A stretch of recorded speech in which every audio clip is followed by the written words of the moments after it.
No niin, tehdään tästä vähän videoa, niin siellä on vähän porukka kysellytkin, että kun ei tuu videoa tänne Karina-kanavalle, niin pannaan nyt tupakiksi, ei pitäisi. Mutta tosiaan joo, niin mulla on ollut vähän siitä kiinni tää homma, että ei ole edistynyt tämä homma, kun mulla ei ollut hitsauslaitetta, kun ei ole omaa ja kaverin kone on, se oli sillä käytössä tuossa, niin nyt sai sen koneen tuossa, niin pääsee taas tekemään. Ei vitti sisusta ruveta lätkiä tuonne paikalle ennen kuin on hitsannut. Alkuun mulla oli semmonen ensioletus, että tuolla ei ole tuolla apparin jalkatilassa yksi reikä, mutta sitten tuossa oli tuossa perään niin pitkittäistuen tässä korin kiinnityksessä, niin siellä oli ruostetta ja sehän piti sitä ruveta sitten retusoimaan siinä ja mä sain sen hitsauskoneen nyt sitten ja mä rupesin tekemään sitä, pienet pätkät laitan tuohon perään tuossa, niin eikö sitä perskele loppunut kaasu sitä pullosta sitten samoin teen melkein, etten päässyt mitään eteenpäin. Ja no nyt kävin täyttää se pullo hakemassa vaihtopullo sitten, sekin oli Motonetissa loppu ja et sitä ei ollut siellä. Ja näin, niin nyt tässä pääsee eteenpäin, kun saa sitten niin ei tarvitse sitten niin olla kun ei ole sisustaa kiinni eikä mitään, niin paljon helpompi, ei syty palaamaan mikään. Pystyy rauhassa hitsailemaan. Joo, mitäs tähän pitää tehdä, että tää voi lähteä leimalle tarjoilemaan, niin tuo valmiiksi tuolta. Sitten se apparin jalkatila reikä sieltä, se on kyllä helppo. Rekisterikilven valot, semmoista informaatiota sain kommenteissa, että ei tarvitse tän ikäinen pakkivaloa. Eli sitä ei tarvitse laittaa. Ja sitten kun saat hitsattua ja massattua tuon pohjan tuosta maalattua, niin sillä kun se on pitkään ollut sillä tosiaan, että sitä ei ole seisonut tämä auto, niin siellä on semmoista pintaruostetta, niin se pitää laikalla hioa puhtaaksi ja sitten maalata ja laittaa siihen pensselimassan päälle.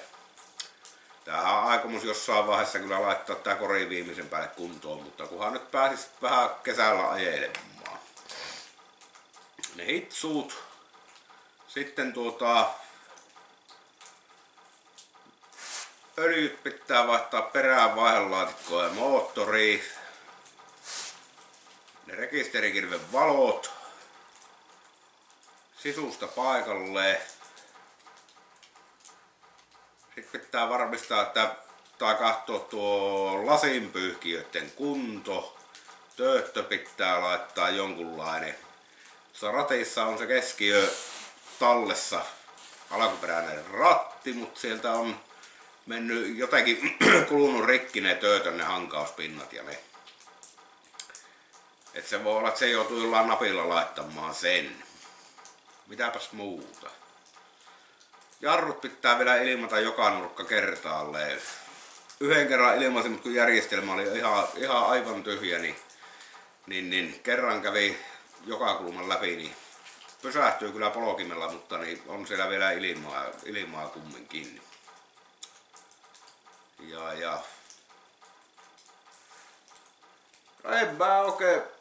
en tiedä, tarviiko siihen nyt oikein mitään ihmeitä muuta ruveta tekemään sitten ennen kuin lähtee näytille viemään, että nyt kun äkkiä miettii. Pissapojan säiliö tietysti sitä ei tiedä, onko se jossain vaiheessa päässyt jäätymään. Tämmösiä pikkujuttuja, että ei tässä isosta kiinni, mutta kun tää on sillä, että kun tätä rakentaa tätä hommaa, niin joka toinen viikko on mukulat tossa, niin ei silloin viitti paneutua hirveästi paitsi viikonloppuna. Niillä on omia juttuja tuossa, niin voi vähän tehdä. Sitten on aina työt on tuossa vähän sillä, tää olosuhteet on vähän sellaista, että kun on pimeitä, vaikka tässä katoksessa on valot.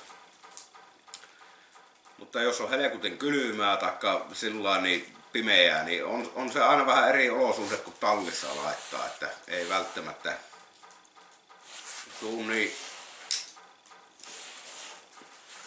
hirveä se himo aina syöksyä tähän kimppuun, mutta tässä on se hyvä puoli, että sinällään se ei ole mitään takarajaa mihinkään leimalle tai muualle. Että pikkuhiljaa laitellaan, että se on siinä just, että ei vitti mitään odotuksia antaa ihmisille, että siihen ja siihen pitää tehdä sitä ja tätä, että tekee tässä rauhassaan ja video tulee kyllä näistä projekteista aina mitä teen, niin koitan kuvata ja kuvaan kyllä näistä hitsauksista lisää tätä hommaa, kunhan saa materiaalia, mutta tässä tämmönen pikkunen tiedonanto vaiheesta ja mittarivalot on kyllä 5/5 kyllä täytyy sanoa, kun ne on ja toimii, niin sen verran hepissään on tuossa tuo mittaristo, niin pimeällä kun laittaa valot päälle, niin kyllä muuten hienosti näkyy nuo systeemit. Puhallinmoottori toimii. Siinä on joku systeemi vielä, että kun liittimen laittaa kiinni, se ei lähde pyöriin, että täytyy katsoa, kun sulakin palannut vai mikä systeemi. Niin, ja sitten pitää tuo yylärin se tyhjinen ropu Orengas vaihtaa. Se vuotaa koko ajan, tihnuttaa vähän. Ikinä ei muista ottaa sitä malliksi mukaan, sitä vanhaa kun lähtee tuonne, niin se pitää. Tämmönen tämä nyt on tämä yleisilme tässä systeemissä. Että eihän tässä mitään. Tuo lattiamatto tähän jotenkin. Se puuttuu tästä, niin tehdään joko sitä karvamatosta, mikä on sitä semmoista raitamattoa tai jostain koittaa suunnitella.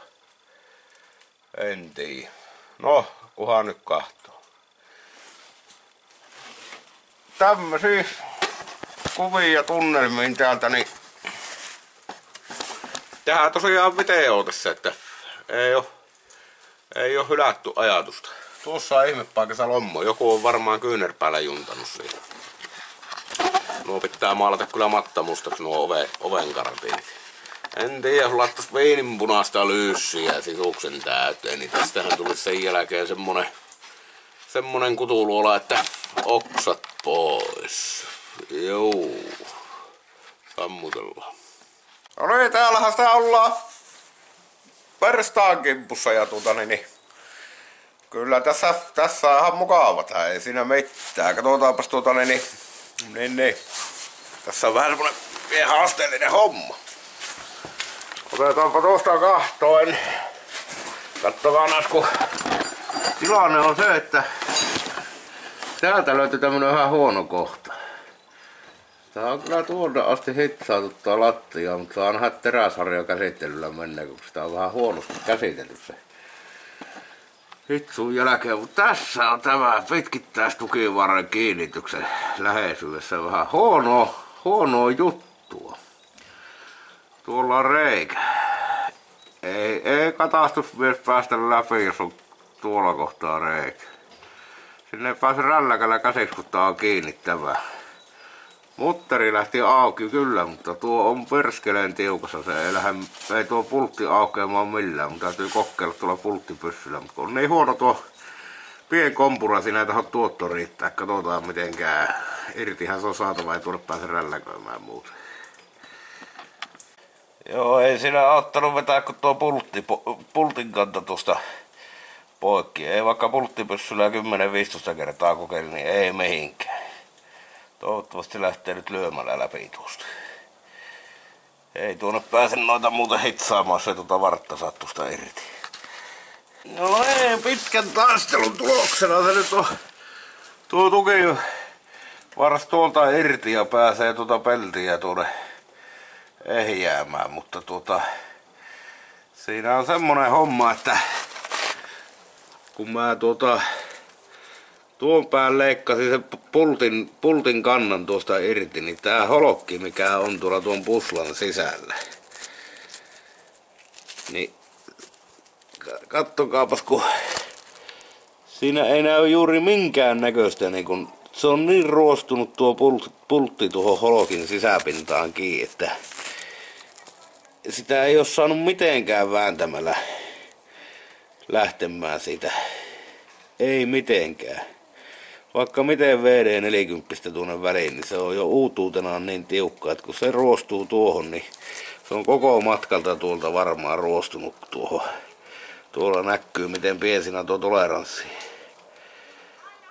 Ei tuonne öljyä mene väliin. Tää piti leikata tuolta. Joo. Tuommoinen reikä tuolla. Tuolla onneksi tuo on kyllä terveen näköistä, mutta tuo on vaan aika paksua peltiä tuossa. Mulla ei noin paksua ole, niin mä joudun vahvistelemaan. Kun vaan tässä vähän materiaalia vaan Toyota-kanavalle samalla tuommoisen palikan niin tuonne veistelin tuossa. Mutta tuo tosiaan pitää tuonne sisäpuolelle laittaa vahvikkeet. Se ei kestä muuten, kyllä näin on jämpti. Joo, tämmönen on tää vanha nääs, kattokaa, niin tää on sen verran ruostes. Tämä on tässä ihan hyvää vielä tää, mihinkä tulee tuo mollikka kiinni, mutta tää on muuten tuolta mennyt. Tässä on vaan se ongelma, että kun tässä pitää laittaa, katsotaan tämmönen koverus tossa, että jos on suora se pelti tossa, niin se ei mahu kato sinne se motikka. Mutta tää pitää nyt leikata irti ja sovittaa tuohon peltiin, mikä äsken näkyy.